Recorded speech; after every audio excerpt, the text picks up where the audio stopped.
you introduce yourself and kind of a little bit more about Kredance and what you guys do? I'm Myroslav Vozniak, and a lot of people call me Miro or Myro. And I've been here in Ottawa for 4 years almost, but I originally from Ukraine, from Western Ukraine. But because of the war, I came here, and I study at Carleton University, and I also do computer science and IT in general. My kind of like a side hustle and the company which will grow in something bigger is Kredance, which is software engineering company focusing on web apps, mobile apps, websites, AI tools, AI chatbots. And the main sentence about the company is discipline and get done what has to be done. Mm. And what made you get into starting this kind of entrepreneurial journey? Like, did you always have like passion for coding and making web apps and applications, or was it something that you kind of stumbled into while you first came to Canada? Yeah, well, it's an interesting story actually, because my dad has been a coder for more than 25 years. He was one of the first coders in a city he's from. And he always wanted to teach me something, because IT is a perspective sphere, and it's good to be in it. And from the beginning, when I was like 14 or 15, I wanted to be a rapper. I wanted to be to do some hip hop songs and everything. But then when I came here, I understood that I have to do something. I cannot just record songs and exist. That's when I started coding. And I actually started from some pet projects. I didn't have any company in mind. I didn't have any entrepreneurship in mind. I just started pet projects, creating like a Shopify store, then a integration in like a Telegram bot, which would help you to with orders and asking questions like customer service. And then one by one, I was just continuing doing coding, and then this idea came to me that I have a lot of friends who they need my help probably in some areas, and I can provide this help in websites and mobile apps. And we never really wanted to be like a popular person. I just wanted to be in frame. I wanted to talk to people, and I wanted to maybe give something to the world. So yeah, but it's been a long time. I remember we first met 3 years ago, I think, almost 3 years ago. Yeah. And then we had this breakup for almost a year. And then we met on campus. It was in the athletics, I guess, that building. And you just saw me from like 100 meters, and you came up to me and said like, I have this idea. How about creating an app? And it was actually my second or third app I developed, so it was kind of something new to me. Mm-hmm. But I one of the things I always do is I never say no. So even if it's something I don't know how to do, I still say yes, because it's just a good experience. Because it's always better to try and fail if you fail, but at least you tried. So and I know that in our with this app, we definitely didn't fail.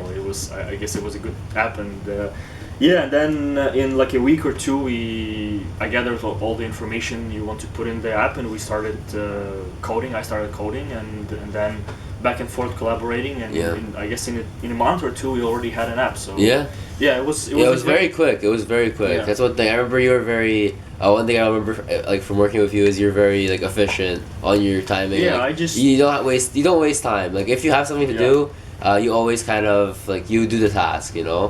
And it's like that Slav hero mentality a little bit. I think so. Yeah. I think I got the same thing.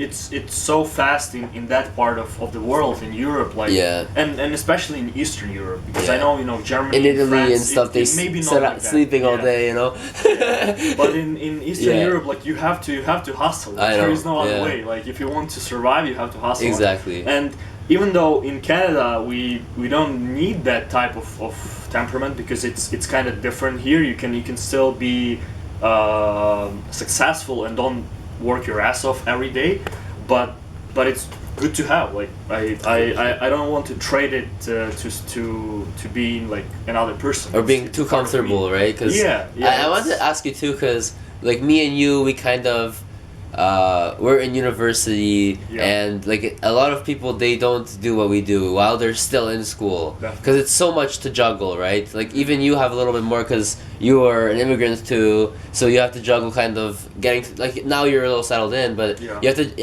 at the beginning you pretty much have to juggle school, kind of navigating this new land you're in, and starting a company, right? And Yeah. most people, I don't think they want to put so much on them. So kind of, what Yeah. was your thinking behind all of that then? For me, it's boring for me to live without a purpose, without doing something what brings me adrenaline and making me maybe scared about something a bit. Mm-hmm. Do something what I've never done before, or juggle those things as you said. Yeah. So it just, I cannot imagine myself just going to school, going to university, and doing nothing except that. Like it would be such a void in my heart and in my soul. I know what you mean, because people, Yeah. like my mom, for example, she sees me doing all this like media stuff or whatever, Mhm. and she tells me, "Oh, you're not focusing on school." But what they don't realize is how much free time you have, because Yeah, there is moments in university where there's a week or something where it's like crazy all week, and you have nothing. But there's also weeks where you sleep all week, so it's like having this business is a good way to kind of keep yourself avoiding kind of bad vices too. Yeah, Because yeah. you don't play as many video games, or it's like kind of you have something to focus on those downtimes too. Yeah. So there's benefits. Yeah, well, I would say that most of the times when you're bored and you don't have something to do, you just get this feeling that maybe you're not doing something right. But when I have work and school 24/7, like straight without the break, I feel like I have a purpose. I feel like I'm getting somewhere and I'm moving the right direction. And maybe that's a it's an advantage and disadvantage at the same time. Because for example, I cannot rest. Like for me it's difficult to rest, because when I rest more than 3 hours in a row, I feel like Lazy. maybe I'm not doing something Yeah. right. You know what I'm saying? Yeah, there is a great saying which goes, "Discipline eats motivation for breakfast." I guess that's the saying, and the reason why I like it is because that's true. Sometimes you wake up at like 7 and you're ready to you're fired up. You're ready to go to the gym, then work, school, whatever. But some days you don't really want to do anything. You just want to sit, scroll Instagram and do nothing else. But the great thing is that when you're actually focused on discipline and you're ready to do the same exact thing every day. For example, French. I started learning French two months ago, and I do it in Duolingo. I know it's kind of like a funny thing to study in Duolingo. It's not really studying that hard, but I haven't put that goal of really like get to the level of fluent in French. I just want to do something with languages, because I know it's always good to learn new languages, keep your mind busy, and just and it's also great to know a couple of words.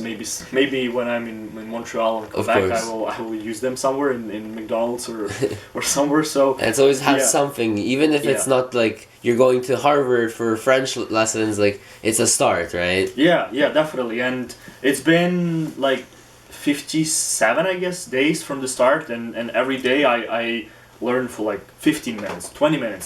Someday it's an hour. Someday it's like only 10 minutes. But just to keep that discipline going every day, whatever you want to do, gym, French, your startup, maybe you write a book, maybe you're a musician and you have to create beats or instrumentals every day.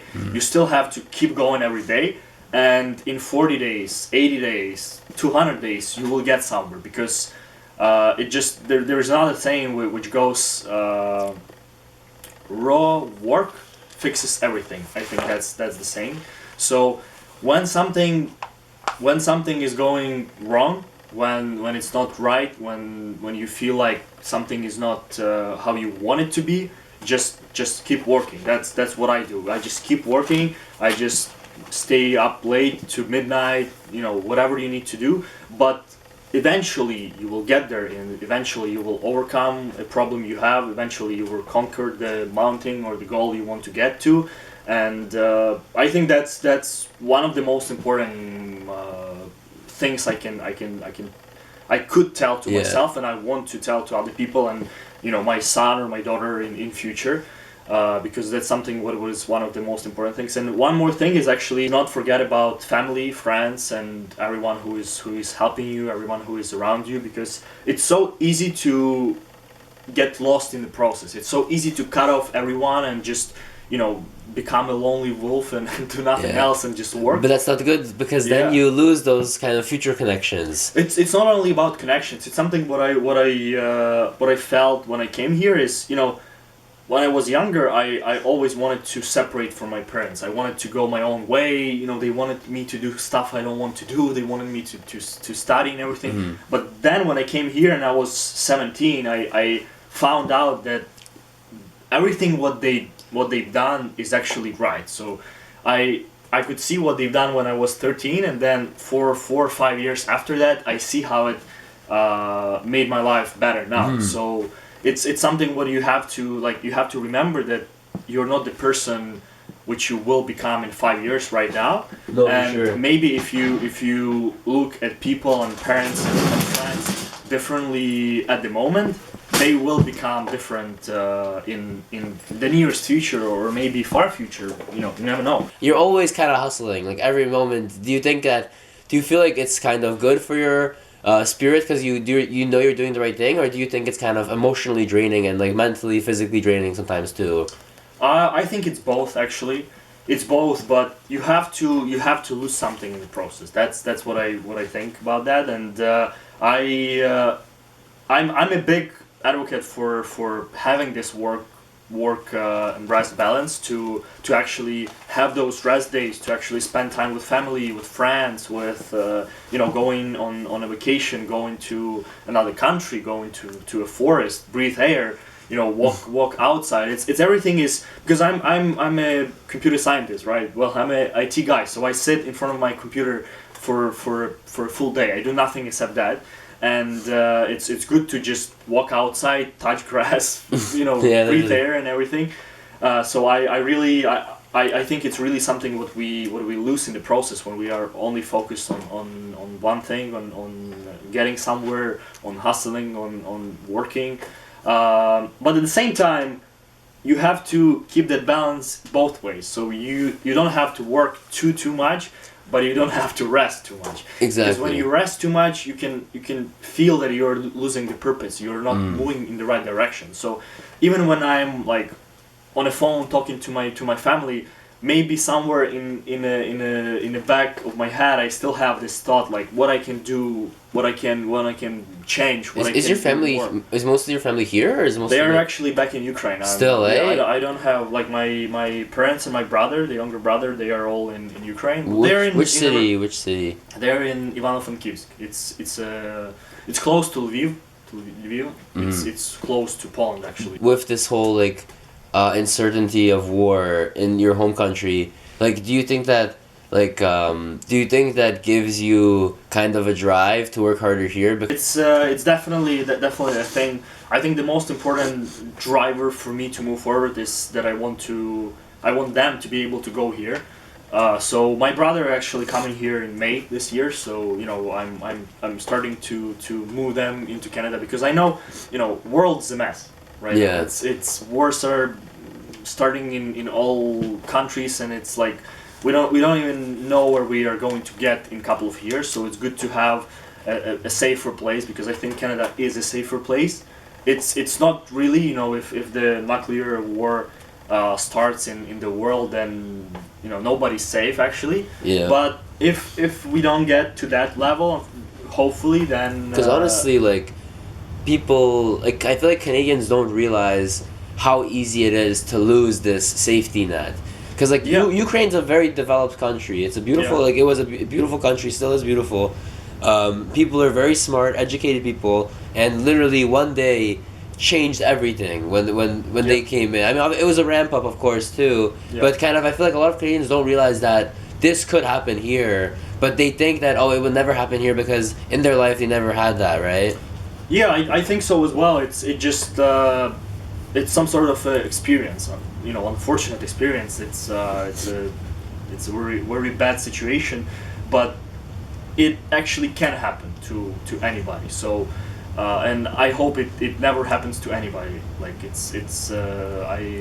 I'm a person who don't want wars in any area, even if it's like, you know, bad people. Like I don't want them to die. I don't want them to live through the same thing, because it's really like when you don't have lights at home, and you don't have electricity, and you have to, like, you know, wear 5 coats in a day to just keep yourself warm. It's a bad situation. Like I thought we were done in Second World War, but, you know, 100 years from there, now we have the same thing. It's a bad situation. Yeah. So it's that I want to give them the opportunity my parents gave to me. They gave me this opportunity to go to Canada, study here, evolve here, and now I want to get to that level where I can say, all right, now I'm here settled.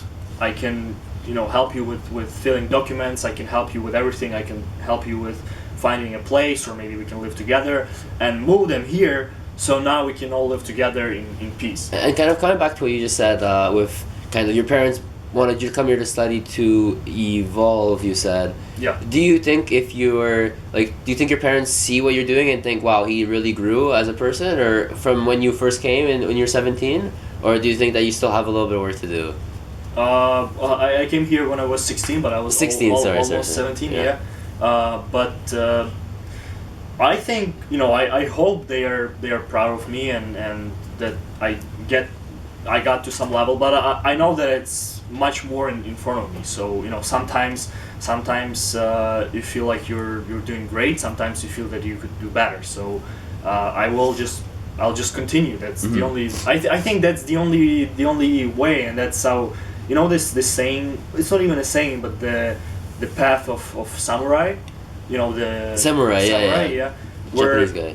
It's important to the path is more important than the goal, and I've found this true for myself a lot of times. Sometimes you do something, like you're in a tournament, or you're getting to some point, or you're studying for something, or you're working for something, and then you get to the goal, and you, like, for 5 seconds, all right, I've gotten here. What's next? You don't feel this dopamine rush longer than 5 seconds. But the path is what gives you wings and gives you power to move. When I was younger, I was gonna show you. I have a lighter, like a Zippo lighter. Yeah. My brother gave it to me when I was a kid, and it's exactly what you said, but different way. It says, it's not the destination, it's the journey. Yeah. Because people don't realize, like, when you're, like, let's say the company takes off, and you have this, like, multi-billion-dollar, let's say, tech company, and you're eating steak and lobster every day. Like, that's not what you're gonna be happy about. Like, when people ask you for an interesting story, they don't want to hear, oh, I was at Red Lobster eating the best lobster tail. They want to hear those stories where you were cold, or where you were hustling for multiple hours straight. Like, nobody's impressed anymore by having, like, a nice car or whatever. Like, they care about the grind, and that's kind of how you get the respect, right? Yeah, this is going to be one of the stories when, you know, it was negative 20 outside, and we woke up at like 7 or 6 to come to record this. So yeah, thank you for having me. Yeah, no worries. Experience. Yeah, no, it's nice, for sure. And I wanted to kind of just to give more background here, bring it back to Kredance. Can you kind of tell the audience more about because what you've said, mainly what kind of things you specialize, but what are your, like, past projects that were your kind of favorite and most kind of learning experience you got to learn from? Yeah, it's been a lot of projects already, and I would say I like to develop mobile apps a lot. So all of the mobile apps I've developed, and I think we already have like 6 or 7 ready, and it's, you know, mobile apps are just something what gives you this understanding, and you have to get somewhere what is different from what most of the people experience. And the reason is that when you create a website, there is millions of websites, and, you know, it's nothing really special about the website. But when you develop a mobile app, and then you see on your phone screen on your phone, and you see this whole square, and you click on it and open something, it brings you joy that you develop something like that. So mobile apps is definitely on top. And another thing is AI chatbots and integrations. It's always, you know, AI is going to change the world, and it definitely already changed the world. What are the benefits for a business owner to contract you and Kredance to create a mobile app? There are a couple of benefits. The first one is if you want your app, you want your product, you want your servers to be available for the person 24/7, and you don't have to go to like Safari and open the website and then log in and everything. And you want to quickly go to the app and do something, whether it's maybe it's an app which controls cameras in restaurants, or maybe that's an app which like for nutrition or fitness or something like that, or even for the gym when you can store your workouts and then for future purposes you can use them. It's always good to have it close to you, because you always have your phone close to you, and then if you need to go in there and quickly do whatever you need, then it's one of the most important benefits, I think. The other one is the way how we develop apps is we try to do it minimalistic. So let's say your website has more functionality, but it's hard to move from one page to another, and you have to have some sort of onboarding flow when you move from one page to another to know what the person can do with this website.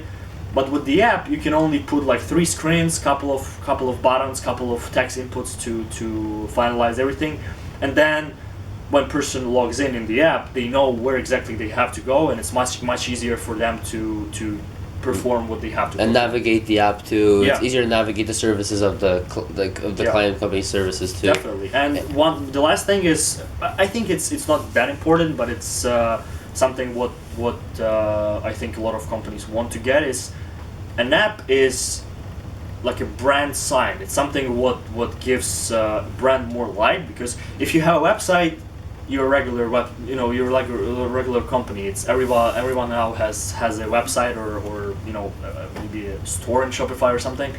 But when we are going to apps, that's a bit more brand-like. So if you're a brand and you want to increase your presence in the space, and you want to give your customers more light into what you do and build trust in your product, an app is the way to go. Because you have a logo, you have the square, and then you develop an app, and then you can show to other people, and it gives you more trust in the brand, Sure. and people actually want to click on that button and open the app. I'll just say from my personal experience, when we were working together, like I wanted to create this app for anonymous journalists to make their own posts for articles, and I was under the impression that it would take a very long time, because there had to be so many accounts. There's like accounts features, there's all this stuff. I have no idea how coding works, and for me it was like a surprise just kind of how fast everything went. Like I would say one thing and then it would be pretty much done, and you'd say, okay, how does this look? And also, like, one thing about working with you is I think because you're a student and kind of new in the space is you're willing to make these kind of phone calls and like be very hands-on with the client, right? Because I feel like most bigger companies, they kind of get your idea, they send you a final product. But with you, it's more like intricate, right? Yeah, I'm really open to collaborating, and I don't like when I have to wait a week for a response from a customer, from a client. It's I like to get stuff done real quick, because it's something what I can add to my portfolio, of course, and it's something what I want to do. Like, I want to help other people, so I don't do that only for money. I also do that because I know this person or I know this client, and I want to help them, because if they need a website, I know why they need a website. They need a website to build their social presence and maybe get some phone calls or some Google forms completed by customers, so they already can start selling the product or whatever they do. So and I wanted to ask you as well, just what do you think in terms of developing the Dzikus app? What was like the hardest part or most time consuming part with it? Was it making the accounts? Was it linking it? Because you were able to link your app to my website, so every time I post something on my website, it goes on the app too, and vice versa, which made it very easy for me who doesn't know how to program, because it's like I'm able to do what I normally do without kind of going into any HTML or anything, right? Yeah, it's basically pulling the post from the website into the app, so we don't have to clone the post in the app. We just pull them from the website, and when you add a new one, it already is shown in the app. I think the most time consuming is authentication. That's always the time consuming, because you have to to do this logic where you can log in, and then depending on whether you logged in or no, you show different things. So if you're logged in, you can post likes, you can add likes, you can add comments to the post. But if you're not logged in, you can still see everything, but you cannot perform any actions. So it creates this incentive to make the account too. Yeah. So it's one of the most consuming, for me at least, most of the time when I do a website or a mobile app, and it's reasonable, because it's a process of authentication. It's a process of maybe storing some of customers' data. It's, of course, it's encrypted, but it's still storing it in the database. So because then when they try to log in the second time, they have to be able to do that. Yeah. And don't have to do the process again. But with AI tools, I always say that with AI tools, everybody can become a coder nowadays. So it's really easy to become a coder, and even if you don't have any background, you can just start with Cloud Code or Cursor. These are like the most important tools for a coder, and then you just go into the app. You just have some idea, you ask ChatGPT how to do it, it tells you step by step, then you trial and error, you do step by step, and you get somewhere. So it's not going to be easy. You're not going to develop a mobile app in 2 hours if you just started, but you can develop like a calculator or some pet project, like a social media project. That was actually the second project of mine. It was a social media kind of. So it was like you can post there, you can have your own profile, you can upload pictures, posts, whatever. And it was my second project. It was my fourth month of coding, or third month. I actually had experience coding from the younger age, because my dad always wanted to give me some knowledge, and that's I'm very grateful for him to doing that, because I was not the best student definitely. I wanted to rap. I wanted to do some bars on the beats. And man, it's crazy you told me that, because I make music videos. Yeah. So like if you met me a year before when you were still rapping, you would not have made an app. You would have been a rapper or something, Yeah, it's you never know where it goes. Exactly. If I were successful in that area, maybe I would still. And even okay. even I think everything you do transfers into different things, because I feel like even rapping, I feel like even if you didn't make too many music videos or be too much on camera, it probably gave you this kind of sense of charisma in a way that maybe transitioned into the videos you do for information about the company today. Like everything kind of contributes. And aside from the past, like what do you think is like the main thing on the on the windshield of the future for you right now? You mean for me? Future for Kredance, for you, yeah, in general, yeah, sure. I think the future is keep going, stay disciplined, and discover new things, and try to make this process more automated, and just implement more stuff, and create. Like, I don't have any large plans, because I don't know where it will go. Maybe it's going to be AI, maybe it's going to be robotics, maybe it's still going to be websites and mobile apps. People still need mobile apps, and AI cannot fully replace me and Kredance. So yeah, I think it's Kredance is in this space where the journey is important, because we don't fully know where we are heading, but we are heading somewhere. So we are still doing the samurai way. We are still doing mobile apps, websites, AI integrations, chatbots, everything. And when we get to the niche we are specialized in, we will stay in that niche and hopefully move forward from there. But as of now, I'm helping friends. I'm doing stuff for websites. A lot of people from Carleton, contact me about a website or something. So just staying in our lane and trying to. And what's your favorite part of running a business? I think the most important thing, I will answer what I enjoy the most. But the most important thing is that it actually gives you purpose, and you understand that it's something what you have on your own. It's like having a son or a daughter, a baby. You put a piece of yourself in that person, or that little person, and it's maybe it's gonna grow in something, a better person. Maybe it's gonna be a bad person in future. My part in this is put myself into this, spend as much time as possible to make this person better and teach it everything I know. So that's what I think is the most important about the business, that you feel that you're growing something into something bigger. And what I enjoy the most is actually, I think, talking to clients. I think that's something what I really like, because I like to hear about personal stories. I like to understand why this person is doing something, because the reason why we started the app in the first place is because I like the idea. I like the fire in you. So I saw that you're doing some hustling the same way I do, and I thought, why don't we just work together? Why don't I actually develop an app? So that's why I wanted to go forward real quick and do like a beta testing and everything, and push it out as soon as possible, because I wanted to give this product to you, because I know you are going to do what you have to do with it. So why don't I do what I have to do with it?